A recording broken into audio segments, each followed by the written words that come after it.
Thank you, Mr. Speaker. It's now my honor to yield 1 minute to the distinguished Speaker of the House of the United States Representatives, the gentlelady from California, Ms. Pelosi. And the gentlelady is now recognized. Thank you, Mr. Speaker. I thank the gentleman for yielding, and I particularly thank him for his leadership in bringing this important legislation to the floor of the House. This is about building back better with women, not stifling innovation and entrepreneurship, but reaping the benefits of all that women have to offer in our country. Mr. Speaker, nearly 60 years ago, President John F. Kennedy signed the Equal Pay Act into law, lauding it as this is his quote, "a measure that adds to our laws another structure basic to democracy."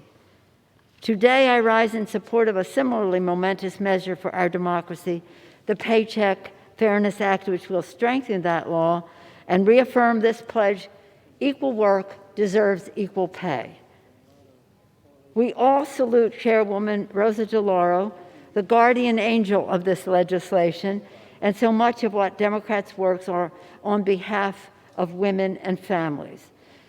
Chairwoman DeLauro is relentless introducing this bill in each of the last 13 Congresses and securing bipartisan support and the support of the entire House Democratic Caucus. And now, because of her leadership, we have a chance for it to become law.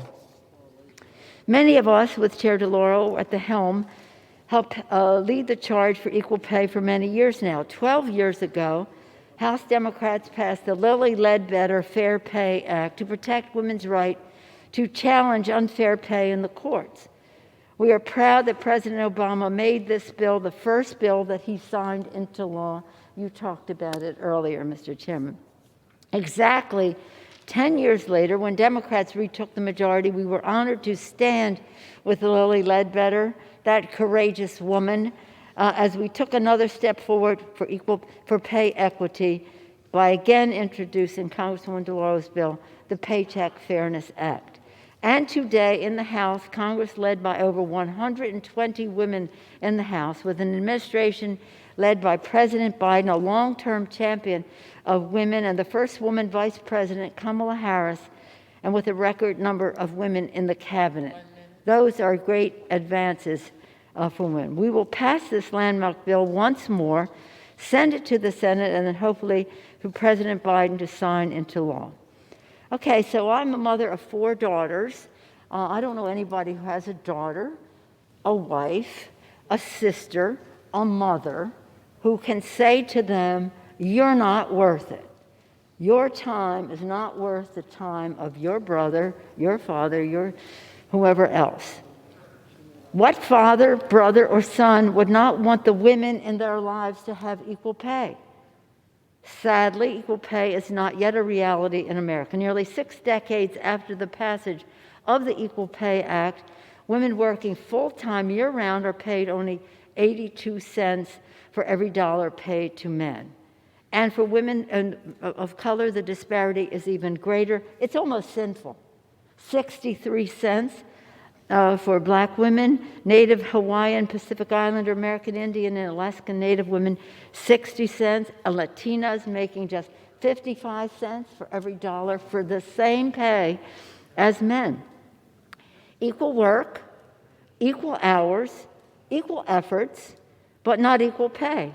And this is not just about cents on a dollar. This pay gap can add up to about $400,000 in lost wages over a career. And what does that mean to a woman's pension? At the same time, the need for action has been accelerated by the pandemic, which has worsened economic disparities for women. Last year, women lost a net 5.4 million jobs during the recession, with losses disproportionately experienced by women of color. This unjust, uneven toll on women is expected to widen the wage gap by up to 5 percentage points. Widen the gap by 5 percentage points, even as the economy recovers. As the House passes this landmark legislation, let us stand proudly, unapologetically, for what this does for the economy of our country. We continue to work to advance progress for women and families. The strong support of President Biden, the House Democrats were proud to have passed and sent to the Senate our bipartisan VAWA reauthorization led by Congresswoman Sheila Jackson Lee, legislation to remove the arbitrary deadline for ERA ratification led by Congresswoman Jackie Spear, and to have enacted the American Rescue Act, which is helping many women to return to the workforce.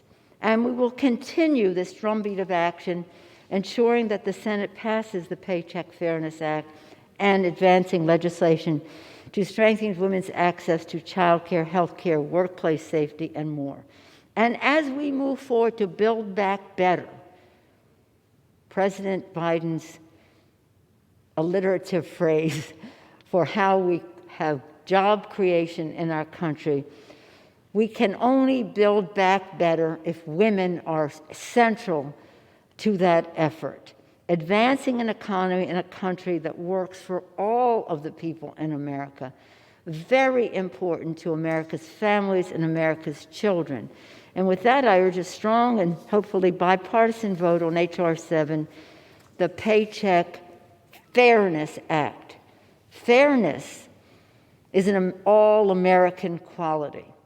Fairness for women is essential because we know that when women succeed, America succeeds. With that, Mr. Speaker, I yield back the balance of my time to thank Congresswoman DeLauro and Mr. Chairman Scott for their leadership.